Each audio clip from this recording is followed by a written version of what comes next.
স্বাগতম তোমাদের প্রিয় চ্যানেল অধ্যয়ন। শুরু করার আগে বইটি খুলে রাখুন আর আমার সাথে পড়তে থাকুন।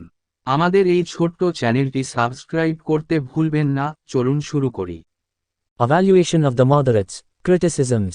The moderates were thoroughly criticized by the radical or extremist leaders. Their methodology of 3 petaseconds prayer, petition and protest was decried as political mendicancy. According to the extremists, the only political religion of the moderates was their loyalty to the crown, and their only political aim was to improve their chances of getting seats in the central, provincial legislatures or judicial services or acquiring titles. Their only political activity included excessive speeches and attending Congress sessions as annual recreation every year. The moderates were also accused of limiting Congress to a narrow social base, i.e. the middle class, for fear of losing their leadership if the masses joined the movement. In fact, narrow social base emerged as a major weakness of the early moderate phase. The leaders lacked political faith in the masses, and in the absence of mass support a strong political stand could not be adopted. মডারেটদের মূল্যায়ন, সমালোচনা। উগ্রপন্থী বা চরমপন্থী নেতাদের দ্বারা মধ্যপন্থীদের পুঙ্খানুপুঙ্খভাবে সমালোচনা করা হয়েছিল। তাদের 3 পেন্টাসেকেন্ড প্রার্থনা, পিটিশন এবং প্রতিবাদের পদ্ধতিকে রাজনৈতিক বদনাম বলে নিন্দা করা হয়েছিল। চরমপন্থীদের মতে, মডারেটদের একমাত্র রাজনৈতিক ধর্ম ছিল ক্রাউনের প্রতি তাদের আনুগত্য এবং তাদের একমাত্র রাজনৈতিক লক্ষ্য ছিল কেন্দ্রীয়, প্রাদেশিক আইনসভা বা বিচার বিভাগীয় পরিষেবায় বা পদবি অর্জনের সুযোগ পাওয়ার সম্ভাবনাকে উন্নত করা। তাদের একমাত্র রাজনৈতিক কার্যকলাপের মধ্যে অত্যধিক বক্তৃতা এবং প্রতি বছর বার্ষিক বিনোদন হিসাবে কংগ্রেসের অধিবেশনে যোগদান অন্তর্ভুক্ত ছিল। জনগণ আন্দোলনে যোগ দিলে তাদের নেতৃত্ব হারানোর ভয় মডারেটদের বিরুদ্ধে কংগ্রেসকে একটি সংকীর্ণ সামাজিক ভিত্তি অর্থাৎ মধ্যবিত্তের মধ্যে সীমাবদ্ধ করার অভিযোগও আনা হয়েছিল। প্রকৃতপক্ষে সংকীর্ণ সামাজিক ভিত্তি প্রাথমিক মডারেট পর্যায়ের একটি বড় দুর্বলতা হিসেবে আবির্ভূত হয়েছিল। নেতাদের জনগণের প্রতি রাজনৈতিক বিশ্বাসের অভাব ছিল এবং জনসমর্থনের অভাবে শক্তিশালী রাজনৈতিক অবস্থান গ্রহণ করা সম্ভব হয়নি। In the words of Lala Lajpat Rai, it was at best an opportunist movement. It opened opportunities for hypocrites and enabled some people to trade in the name of patriotism. Tilak described the Congress as a Congress of flatterers, the Congress session as a holiday recreation, and the moderates as frogs who croaked once a year. Lala Lajpat রায়ের ভাষায়, এটি ছিল সর্বোপরি একটি সুবিধাবাদী আন্দোলন। এটি ভণ্ডদের জন্য সুযোগ খুলে দিয়েছে এবং কিছু লোককে দেশপ্রেমের নামে ব্যবসা করতে সক্ষম করেছে। তিলক কংগ্রেসকে চাটুকারদের কংগ্রেস, কংগ্রেসের অধিবেশনকে ছুটির বিনোদন হিসেবে এবং মডারেটদের ব্যাংক হিসেবে বর্ণনা করেছেন যারা বছরে একবার বকা দেয়। Achievements of the moderates. Despite their shortcomings and criticisms, the role of the moderates cannot be completely ignored, and even within the four walls of constitutional laws by their soft yet proactive nationalist approach led to some fruitful results. মডারেটদের অর্জন, তাদের ত্রুটি এবং সমালোচনা সত্ত্বেও, মডারেটদের ভূমিকাকে সম্পূর্ণরূপে উপেক্ষা করা যায় না এবং এমনকি সাংবিধানিক আইনের 4 দেয়ালের মধ্যে তাদের নরম অথচ সক্রিয় জাতীয়তাবাদী দৃষ্টিভঙ্গি কিছু ফলপ্রসূ ফলাফলের দিকে নিয়ে যায়। Political achievements. Indian Councils Act of 1892. As a result of the sustained agitation of the moderates, the British government was forced to pass the Indian Councils Act of 1892. But this act did not fully satisfy the Congress leaders. They were demanding that public purse be controlled by Indian representatives and had raised the slogan, "No taxation without representation," which was earlier raised by the Americans during their War of Independence.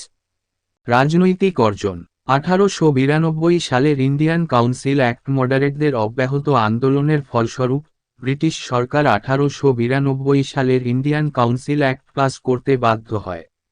কিন্তু এই আইন কংগ্রেস নেতাদের পুরোপুরি সন্তুষ্ট করতে পারেনি। তারা দাবি করছিল যে পাবলিক পার্স ভারতীয় প্রতিনিধিদের দ্বারা নিয়ন্ত্রিত হবে এবং স্লোগানটি উত্থাপন করেছিল, প্রতিনিধিত্ব ছাড়া শুল্ক নয়, যা আগে আমেরিকানরা তাদের স্বাধীনতা যুদ্ধের সময় উত্থাপন করেছিল। ICS examination in India. In 1893, the House of Commons passed a resolution for simultaneous examination for ICS in London and in India. ভারতে আইসিএস পরীক্ষা 1893 সালে হাউস অফ কমন্স লন্ডন এবং ভারতে আইসিএস এর জন্য একযোগে পরীক্ষার জন্য একটি প্রস্তাব পাশ করে। Demand for Swaraj later. In 1905 Banaras session, the Congress first demanded Swaraj or self-rule for Indians within the British Empire on the model of self-governing colonies like Australia or Canada, equivalent of dominion status. This demand was first referred to by G.K. Gokhale. In 1906 at Calcutta session, Swaraj was explicitly demanded by Dadabhai Naoroji. Birth of democratic ideas. The early nationalists put up a strong defense of civil rights wherever the government tried to curtail them. This political work of the early nationalists contributed in germination of democratic ideas among Indian people. স্বরাজের দাবি পড়ে 1905 বেনারস অধিবেশনে কংগ্রেস প্রথম Australia বা কানাডার মতো স্বশাসিত উপনিবেশের মডেলে Dominion স্ট্যাটাসের সমতুল্য ব্রিটিশ সাম্রাজ্যের মধ্যে ভারতীয়দের জন্য স্বরাজ বা স্বশাসনের দাবি করে। এই দাবিটি প্রথম উল্লেখ করেছিলেন জি.কে. গোখলে। 1906 সালে কলকাতা অধিবেশনে দাদাভাই নওরোজি স্পষ্টভাবে স্বরাজ দাবি করেন। গণতান্ত্রিক ধারণার জন্ম প্রাথমিক জাতীয়তাবাদীরা যেখানেই সরকার তাদের হ্রাস করার চেষ্টা করেছিল সেখানে নাগরিক অধিকারের একটি শক্তিশালী প্রতিরক্ষা করেছিল। আদি জাতীয়তাবাদীদের এই রাজনৈতিক কাজ ভারতীয় জনগণের মধ্যে গণতান্ত্রিক ধারণার অঙ্কুরোদ্গমে অবদান রেখেছিল। Training of Indians in political work. The early nationalists also contributed in training the people in political work, popularizing among them modern ideas and in exposing the evils of British rule. রাজনৈতিক কাজে ভারতীয়দের প্রশিক্ষণ প্রাথমিক জাতীয়তাবাদীরাও জনগণকে রাজনৈতিক কাজে প্রশিক্ষণ, তাদের মধ্যে আধুনিক ধারণাকে জনপ্রিয় করে তোলা এবং ব্রিটিশ শাসনের কুফল উন্মোচনে অবদান রেখেছিল। Economic achievements. Economic critique of British rule. Another great work of the moderates was their economic critique of British rule in India. Early economists like Dadabhai Naoroji, R.C. Dutt, De Vaucher and others put forth the theory of drain of wealth, which explained how Indian poverty was a result of colonial exploitation. Naoroji first mentioned the drain theory in his book Poverty and Un-British Rule in India. R.C. Dutt mentioned it in his book Economic History in India. Later, this theory was used as a burning argument by the extremists to denounce the British rule. অর্থনৈতিক অর্জন। British শাসনের অর্থনৈতিক সমালোচনা মধ্যপন্থীদের আরেকটি বড় কাজ ছিল ভারতে ব্রিটিশ শাসনের অর্থনৈতিক সমালোচনা। দাদাভাই নওরোজি, আর.সি. দত্ত, ডি. ওয়াচা এবং অন্যান্যদের মতো প্রারম্ভিক অর্থনীতিবিদরা ড্রেন অফ ওয়েলথ তত্ত্বটি তুলে ধরেন যা ব্যাখ্যা করে যে কিভাবে ভারতীয় দারিদ্র ও উপনিবেশিক শোষণের ফলে হয়েছিল। নওরোজি প্রথম তার ভারতে দারিদ্র এবং ব্রিটিশ শাসন বইতে ড্রেন তত্ত্বের কথা উল্লেখ করেন। আর.সি. দত্ত তার ইকোনমিক হিস্ট্রি ইন ইন্ডিয়া বইয়ে এটি উল্লেখ করেছেন। পরবর্তীতে এই তত্ত্বটি ব্রিটিশ শাসনকে নিন্দা করার জন্য চরমপন্থীরা একটি জ্বলন্ত যুক্তি হিসাবে ব্যবহার করেছিল। Welby Commission on Indian Expenditure. In 1895, the Welby Commission on Indian Expenditure was appointed to inquire into Indian expenditure. Welby commission on Indian expenditure 1895 সালে Welby commission on Indian expenditure তদন্তের জন্য নিযুক্ত করা হয়েছিল। Social achievements.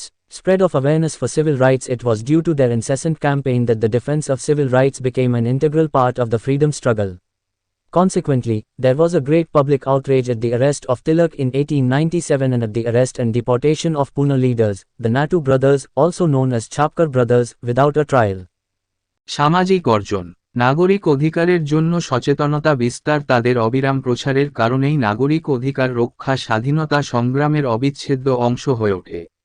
ফলস্বরূপ 1897 সালে তিলকের গ্রেপ্তার এবং বিনা বিচারে নাটু ভাইদের, চাপেকার ভাই নামেও পরিচিত, পুনা নেতাদের গ্রেপ্তার ও নির্বাসনে ব্যাপক জনরোষ দেখা দেয়। Evaluation. It is true that the Inc. could not achieve much success in its early phase. But at the same time, the moderate phase cannot be called a failure. Moderates like Naoroji, De Vaucher, G.K. Gokhale, S.N. Banerjee were some of the most progressive Indians of their times and true patriots. They sincerely wished the progress of Indian society. They succeeded in creating a wide national awakening and the feeling among the people that they belonged to one nation Bharat. History stands verdict that in later years, the weaknesses of the moderate phase were to be removed and achievements were to serve as a platform for more vigorous national movement. মূল্যায়ন। এটা সত্য যে INC তার প্রাথমিক পর্যায়ে খুব বেশি সফলতা অর্জন করতে পারেনি। কিন্তু একই সময়ে মডারেট ফেজকে ব্যর্থ বলা যাবে না। নওরোজি, ডি. ওয়াচা, জি.কে. গোখলে, এস.এন. ব্যানার্জির মতো মধ্যপন্থীরা তাদের সময়ের সবচেয়ে প্রগতিশীল ভারতীয় এবং সত্যিকারের দেশপ্রেমিক ছিলেন।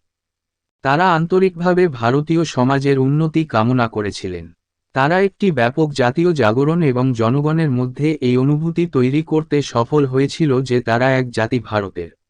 ইতিহাস এই রায়ে দাঁড়িয়েছে যে পরবর্তী বছরগুলিতে মধ্যপন্থী পর্যায়ের দুর্বলতাগুলি দূর করতে হবে এবং অর্জনগুলি আরও জোরালো জাতীয় আন্দোলনের জন্য একটি প্ল্যাটফর্ম হিসাবে কাজ করবে।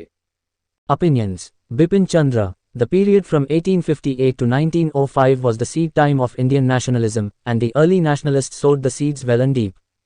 Instead of basing their nationalism on obscurantist appeal to the past, they rooted it in a hard-headed and penetrating analysis of the complex mechanisms of modern imperialism and chief contradictions between the interests of the Indian people and British rule.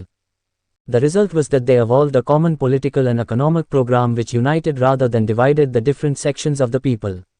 In spite of their many failures, the early nationalists laid strong foundations for the national movement to grow upon, and that they deserve a high place among the makers of modern India. মতামত। বিপন চন্দ্র। 1858 থেকে 1905 সাল ছিল ভারতীয় জাতীয়তাবাদের বীজের সময়, এবং প্রাথমিক জাতীয়তাবাদীরা ভালো এবং গভীরভাবে বীজ বপন করেছিল।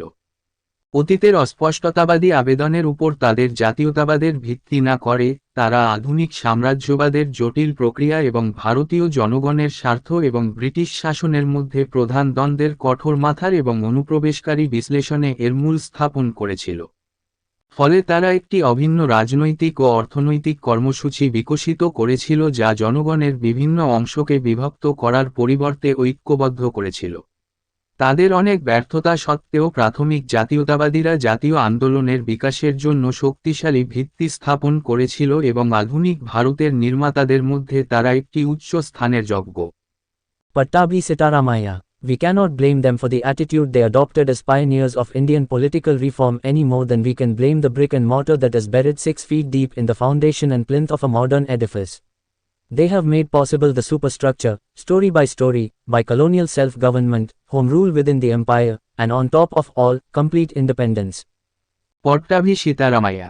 আমরা ভারতীয় রাজনৈতিক সংস্কারের পথপ্রদর্শক হিসাবে যে মনোভাব গ্রহণ করেছিল তার জন্য আমরা তাদের দোষ দিতে পারি না যতটা না আমরা একটি আধুনিক ইমারতের ভিত্তি এবং চূড়ার 6 ফুট গভীরে পুঁতে রাখা ইট এবং মর্টারকে দোষ দিতে পারি। তারা সম্ভব করেছে সুপারস্ট্রাকচার, গল্পে গল্প ও উপনিবেশিক স্বশাসন, সাম্রাজ্যের মধ্যে হোম রুল এবং সর্বোপরি সম্পূর্ণ স্বাধীনতা। এখানেই এই চ্যাপ্টারটি শেষ করলাম। পরবর্তী ভিডিওতে আমরা পরের চ্যাপ্টারটা পড়ব।